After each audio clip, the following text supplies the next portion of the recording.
Ayun, no? Good morning. So for today guys, back to school tayo. Holiday kahapon, tapos may pinapagamit sa ating motor. Ano? Kanino to?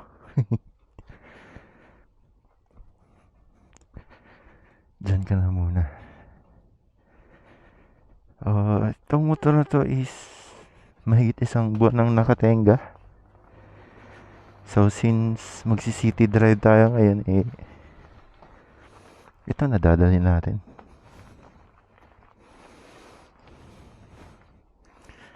Ito pala ay ADV 160. Yan, no?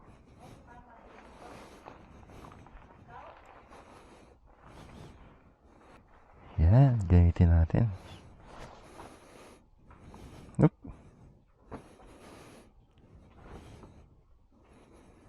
Yun, no?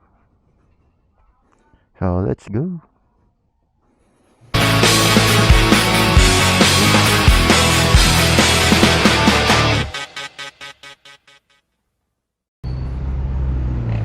Ooh. Astig. Astig ah.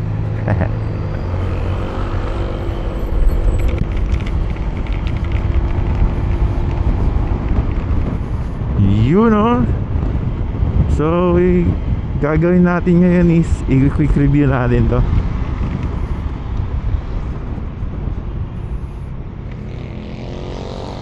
So ito nga guys, tulad ng na-mention ko kanina, matagal-tagal na din tong nakatenga dun sa garahe.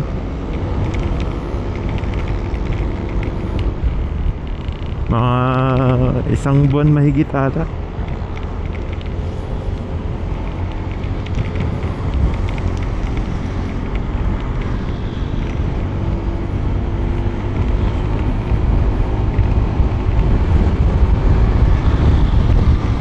Kasi yung may-ari nito is sumampa na ulit ng barko.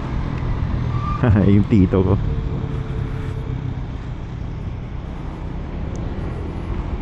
Tapos nakuha niya to February ata yun.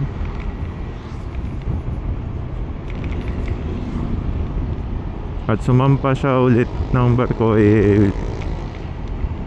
last week ng April siguro.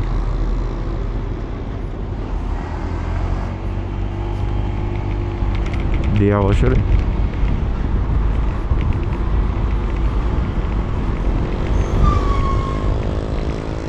Yun, no? Yung Odo is nasa 1,800. Fresh na fresh.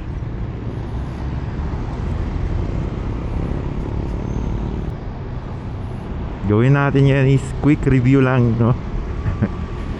Nagmamadali na tayo baka late na tayo sa klase. 8 AM yung pasok natin, tapos anong oras na ba?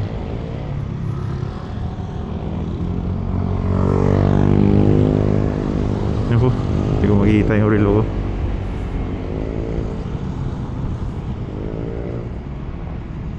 Yun, 7:15. Bali 45 minutes. Op.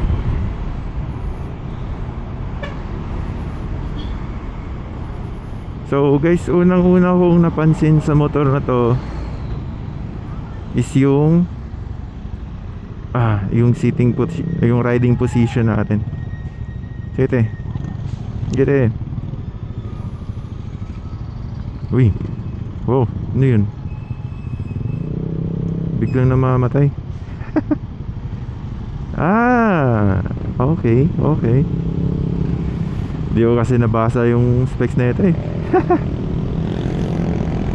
Pag nakahinto ka pala kusang namamatay yung makina. Tapos unting piga lang dito sa throttle under na siya ulit. Ayos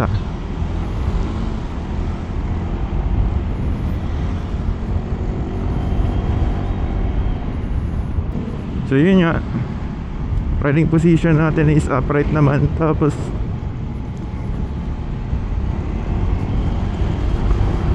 Sobrang lapit ko sa ano, handlebar.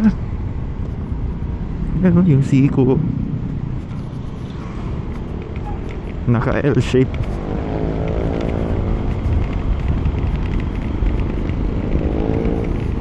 Pag umatras naman ako, yan, yung parang division ng seat nito tutusok na sa wet packs.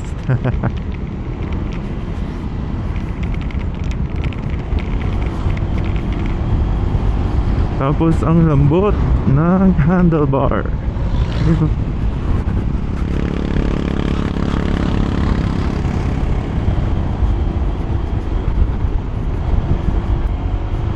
So ayon kay Google nga pala guys,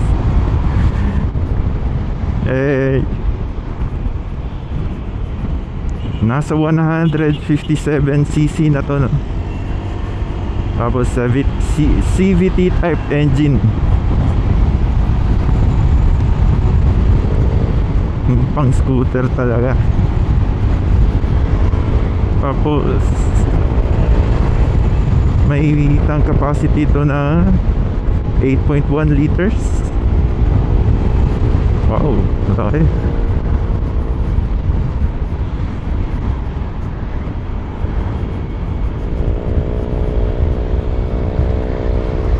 Pero di ako sure sa seat height niya. Para ako nakasakay sa Z1. Wow, medyo mataas.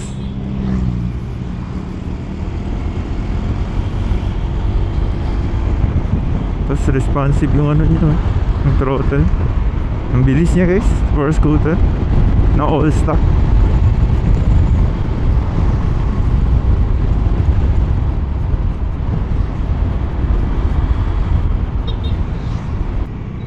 Lambot talaga ako.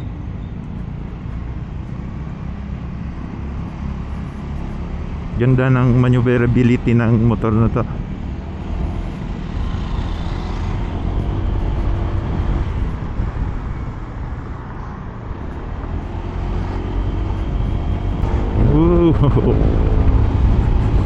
Naninibago ka.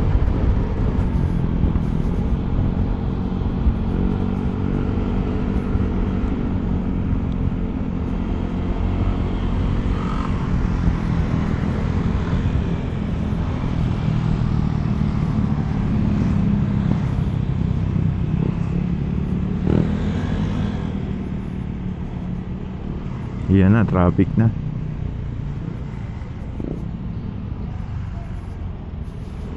Activate muna tayo ng kamote level 1.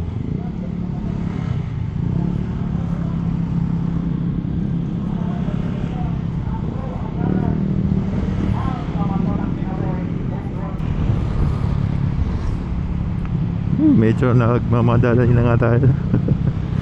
Exams pa naman niya yun.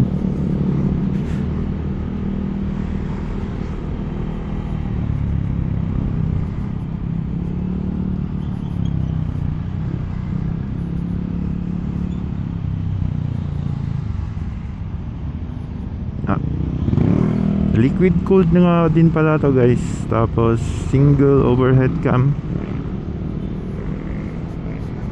At naka ABS na din. Naka ABS ba to?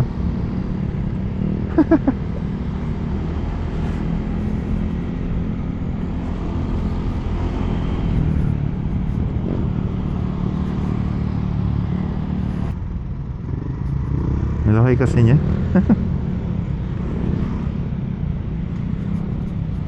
Malaki siya for a scooter. Pero yung appearance naman nito is no, napaka masculine.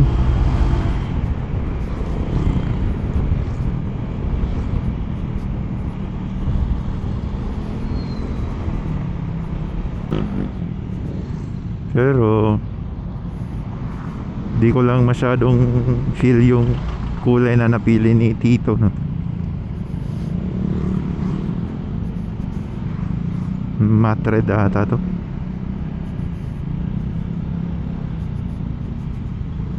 Yung school ko nga pala guys is nasa Lapu-Lapu City. So dadaan tayo ng Marcelo Fernan Bridge. Yung average consumption nga pala nito is nasa 40 to 45 kilometers per liter. So grabe, sobrang sulit.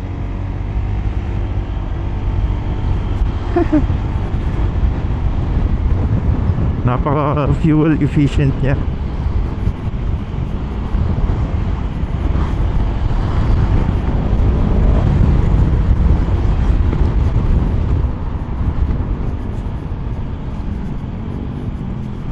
Kaya kapag kukuha kayo ng pang daily use na motor, bagay na bagay ito.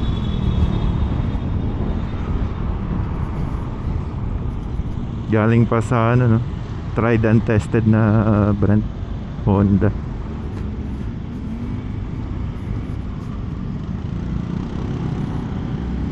Nagbo-boost talaga yung Honda ng ano yung fuel efficiency.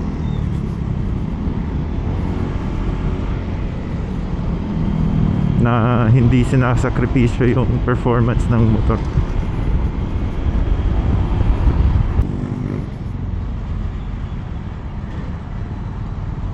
Itong dinadaanan nga pala natin guys, hindi ito yung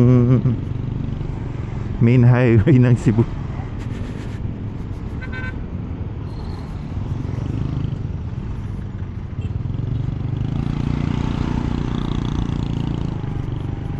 Dito tayo dumaan kasi parang naging shortcut na din ito papuntang Lapu-Lapu,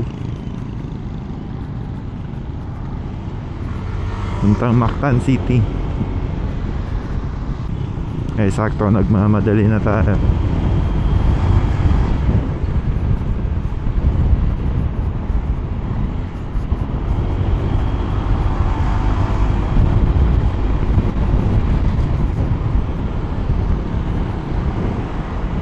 Yun, dyan tayo dadaan. Tulay na yan.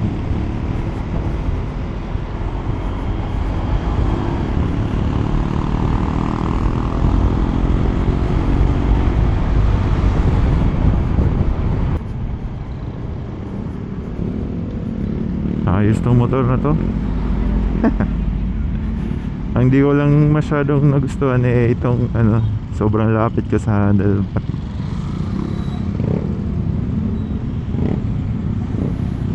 Okay lang naman yun. Hindi naman siya nakaka-apekto sa pag-ride mo. Naninibago lang siguro talaga. Napakalambot pa ng suspension,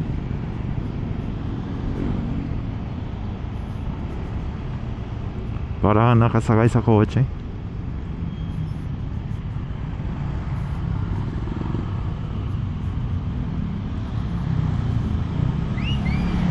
Yung riding comfort nito is para sa akin 10/10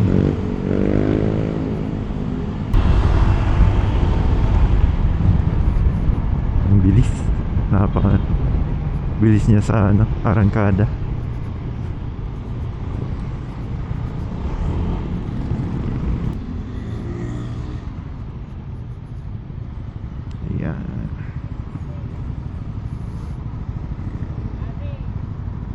Yun usa siyang namamatay. Pag di mo alam yung feature na to, kakabahan ka init.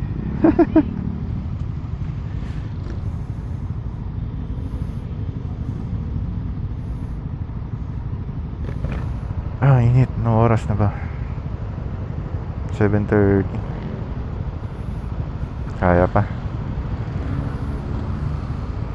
Konting piga lang. Yan, naandar na siya ulit. Let's go. Accessories wise, ito lang ata yung nilagay dito. Aside from that, wala pang nilagay. Sumampa kasi ulit sa barko yung tito, kaya hindi siya nakapag-shopping.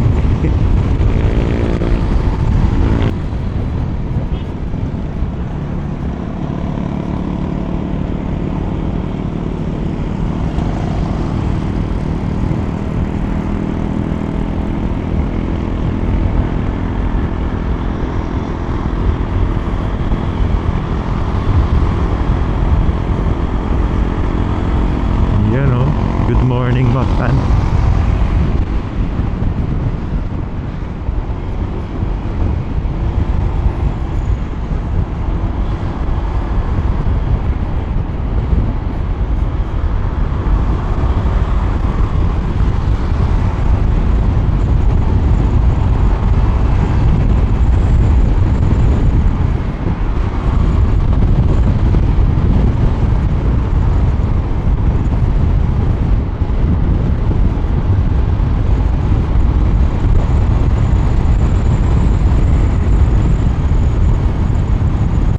Sa singit na naman, kahit medyo malaki siya or malapad, kasya pa rin. Eh, yun oh. Kaya.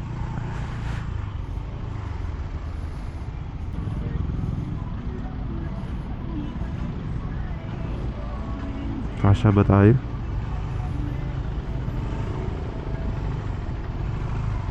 Kasyang kasya.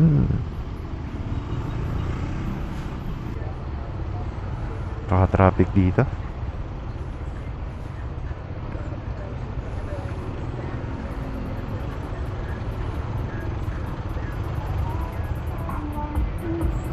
Nako. Oh.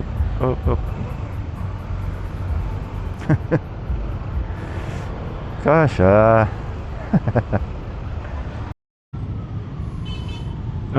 Ito na, starting line ng MotoGP. Daming motor.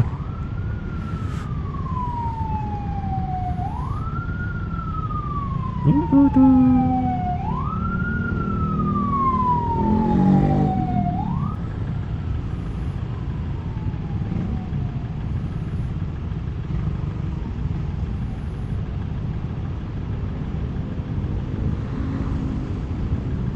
2,000 years later. Ano kayang A na to? Yun, nagbiblink.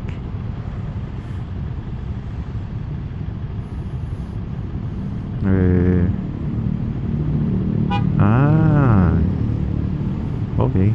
Yan pala yung palatandaan na naka on pa rin yung makina. Yun, oh. Pag namatay na, magbiblink yan. Tapos onting piga lang dito, yan, under na ulit. Tapos di na magbiblink. Okay.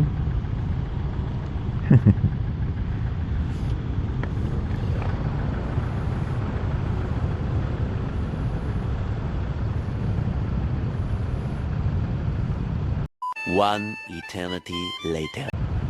Yan na, may sisimula na yung Unity ride. Take off na.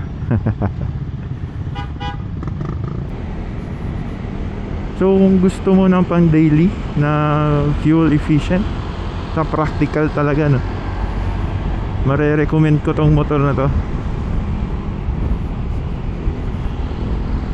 Sana ganito din si Z1, no.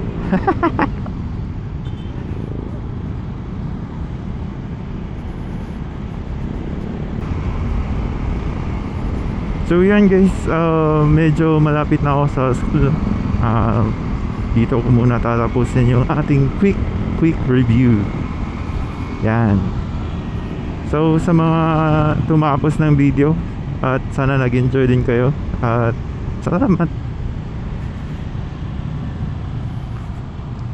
Tapos subscribe na din, why not, diba? See you sa next one guys, bye bye.